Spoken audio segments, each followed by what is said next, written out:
In other stories, the House of Representatives has queried the Nigerian Electricity Regulatory Commission, otherwise known as NERC, over the 59 billion naira Central Bank of Nigeria loan for the execution of the National Mass Metering Program for failing on impact.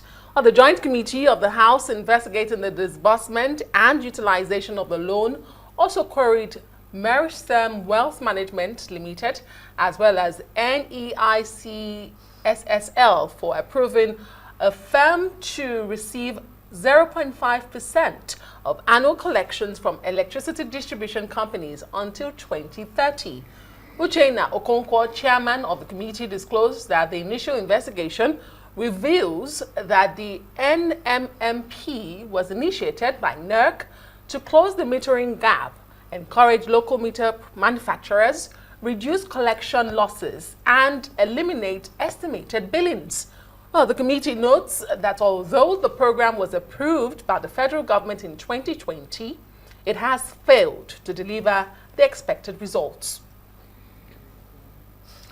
Now, joining us to offer a detailed overview of the program and discuss accountability, public trust, and how to ensure equitable, efficient electricity billing across the country is Obonga Uket. He's Executive Secretary, Nigerian Electricity Advocacy Network. Thank you very much for joining us on Newsnight. Thank you for having me. Yes, so NERC, the electricity regulator, initiated NMMP since 2020, to close metering gap, encourage local meter manufacturing, reduce collection losses, and. Would you say it has succeeded in delivering this mandate? And more importantly, why has it not been able to deliver, if you say so? It's okay. Thank you very much for that question. It is an outright no. The mandate to close the metering gap in the market has not been achieved. It is not only the National Mass Metering Project, or program rather, that set out to fulfill that mandate. Before this time, we had what is called Credit Advance Payment for Metering Implementation, CAPME, which came on board in 2014. And under that scheme, electricity consumers were, to make monies available upfront to the discos to procure meters for them. I think they were giving up to 60 days to do that, and later it was reduced to 43 days. And when that failed, they came up with another scheme called Meter Asset Providers. MAP. Yeah. And in that scheme, just like what happened with MAP, those within the regulatory space or the governance space took over. About 120 companies were registered overnight to get involved in that scheme, believing that it is another window of opportunity for people to make money in the market.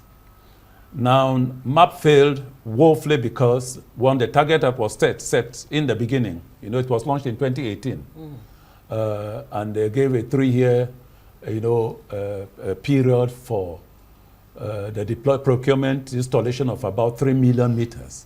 But at the end of 3 years, only about something closer to 600,000 meters were deployed. And MAP failed. Why did it fail? It failed because the then Customs Commandant, Controller General, how do you call the Controller General of Customs? Yes. Unilaterally imposed a 35% tariff on imports, meters and the accessories, without consultation. So, and those who had believed that maybe they will use MAP to assess loans from commercial banks, as the situation, as the Nigerian case is always, they had no resources. Most of them, I said 120 MAP companies were registered by the commission. And a good number of them, of these companies, allegedly were owned by operators within the system, particularly the Ministry of Power and among the regulator. So, and just like the privatization of October 1st, 2013, these fellows did not have the financial capacity to run. So MAP failed to deliver. But when we are talking of the National Mass Metering Program, I should say that was our baby. Because right. I remember when the late Chief of Staff to the President invited, they got me into the villa one day, and they said, look, what is your opinion? What have you been saying? What is the way out? Because it was obvious that the discos were not in a position to meter electricity consumers, and they were crying liquidity crisis, no money, and so forth.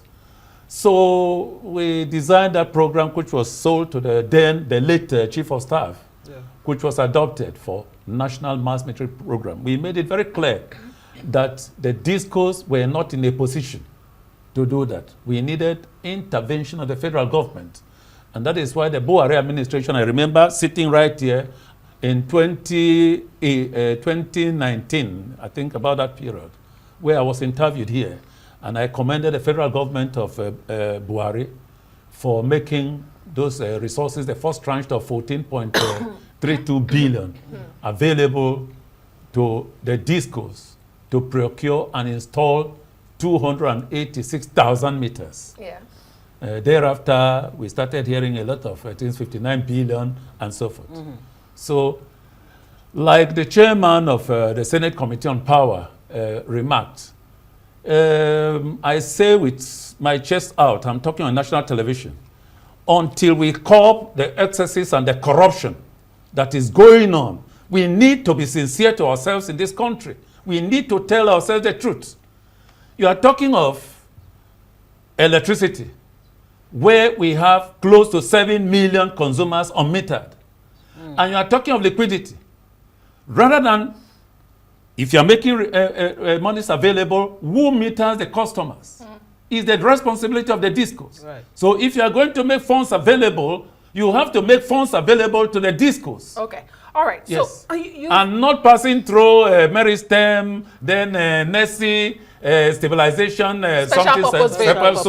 all these they create. You don't create problems to solve problems. Okay. So let me ask you, because you've highlighted a long list of programs to meter Nigeria, but they don't seem to work. I mean, the recent one is this controversial 59 billion naira, but customers are still paying out of pocket. I remember requesting for a meter from my disco some 2 years ago, and I had to pay. I didn't know about this 59 billion naira, which is a loan to meter Nigeria. From the Central Bank of Nigeria. So my question to you then is, you've highlighted corruption, but I wanted to ask you, particularly in this case, the CBN has disbursed money. The discos, we are told, collected it. And we are told NERC, the regulator, has not even verified that meters were actually installed. Who is to blame in this entire circus? You have a regulator, the Nigerian Electricity Regulatory Commission, whose duties and responsibility statutorily is to do this. They license the discos, they regulate, they churn out. The work and duty or responsibility of a regulator is not just to sit in the offices to churn out regulations and orders. To begin with, I think it was right here, I made a case for them that they had then about 177 staff in Abuja here, with about 29, close to 30-something staff in various states manning their offices there, the forum offices. And I said it very clearly. You can't have this number, 177 staff in Abuja here, to regulate a market as large as that of the NERC. Eventually, the federal government, Ministry of Power, they listened to us, and they made them to employ more staff to handle this thing. NERC, either by design or structure, is still not in a position to effectively monitor what is going on in the market. So how can it be empowered in a way that it can not only monitor, but to ensure equitable, efficient electricity billing across the country? Initially, we talked there were flaws in the Electricity Power Sector Reform Act of 2005, the EPSR Act of 2005, and we blamed it on that. Now the Electricity Act has come on board, and they have been given more powers. Yeah. So the responsibility, the onus now is on them to exercise the enormous powers that have been given unto them. So then that brings me to who should be in the regulatory commission. Should it be politicians, people appointed based on because of political lineage or affiliations? The moment we bring politics into the power sector as it is today, we will not get it right. There are a lot of Nigerians who are doing it, handling it all over the world. Search them out. There are so many all over. A Nigerian was an advisor to the government of Ghana on transmission. And yet the transmission system in Nigeria cannot be compared with that of Ghana. Erratic. We only hope for the best. Yeah. Obonga Uket, and we'll be following this investigation by the committee to see what they come up with. Obonga Uket, thank you so much. Thank He's you the for Executive Secretary, Nigerian Electricity Advocacy Network.